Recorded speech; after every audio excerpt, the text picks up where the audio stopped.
artificial intelligence has become increasingly prominent in our lives in various beneficial ways. However, AI can be as morally problematic as it is helpful, especially when it displays signs of racial discrimination. So, between an artificial intelligence system itself, its programmers, and society as a whole, who or what is truly responsible for racist AI?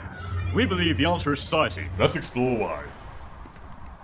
One can argue that the AI system is responsible because of the concept of machine learning and autonomy. Let's take the example of Microsoft's infamous chatbot, Tay, unveiled in 2016. The more you chatted with it, the smarter it got. However, what started as innocuous conversations soon took a dark turn, since people tweeted the bot with all sorts of racist remarks. It began to repeat these sentiments back to users, making anti-Semitic comments completely unprompted. This is the problem with machine learning, which is the process whereby systems may automatically learn and improve from experience without being explicitly programmed or needing stimulus, and can access data and use it to learn for themselves. Perhaps, in a sense, this makes the AI a free agent, and therefore morally accountable. If AI is corrupted and eventually acts autonomously, free, and independent from the influence of other parties, they can therefore hold responsibility for wrongdoings. This is because of their freedom exercised in performing the act. In the same way, humans are held morally accountable. This is supported by the likes of Immanuel Kant, who believe that autonomy is a large part of the reason that we hold others morally accountable for their actions, due to the freedom with which we can think and act. This same idea could be applied to AI, whose traits and faculties are a direct imitation of human cognitive abilities. But this is a weak argument. You can't argue that AI is entirely autonomous because the choices that an algorithm makes are predetermined in its code,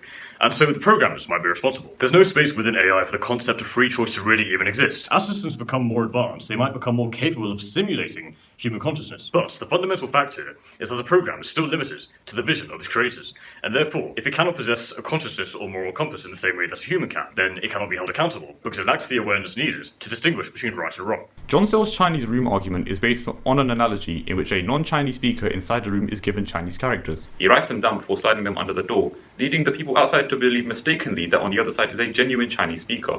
The same concept could apply to AI, which does not have context for its actions. It does not have a holistic understanding of reality in the same way that a human might, and therefore cannot act based on such understanding. Rather, it merely imitates what it has learned, because that is what it's been programmed to do. This would make it seem as if the programmers are responsible. However, we could go further and argue that it is society that is truly responsible. We, a collective body of people, are the problem here. This is due to three main reasons. 1.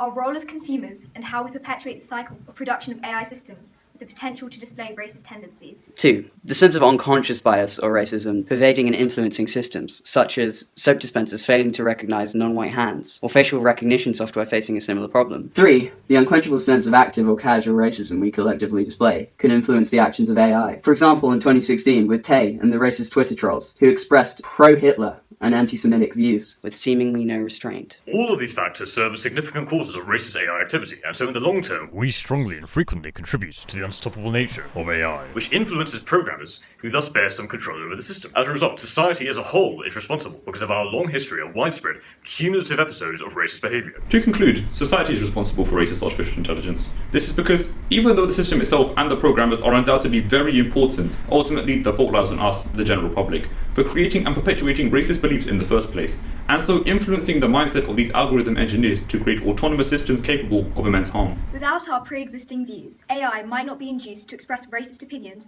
in quite the same way as they are today, and the programmers would not have as strong an unconscious bias, burdening their minds to influence the development process of these systems. Therefore, we are the real problem here. And if we do not strive to change our attitudes, whether conscious or not, the threats posed by racist AI could grow even more dangerous. As Noam Chomsky once said, we might not have a responsibility for what has come before us, but we do have a responsibility for what we can influence. One that, however hard we might try not to care, is one that we cannot escape.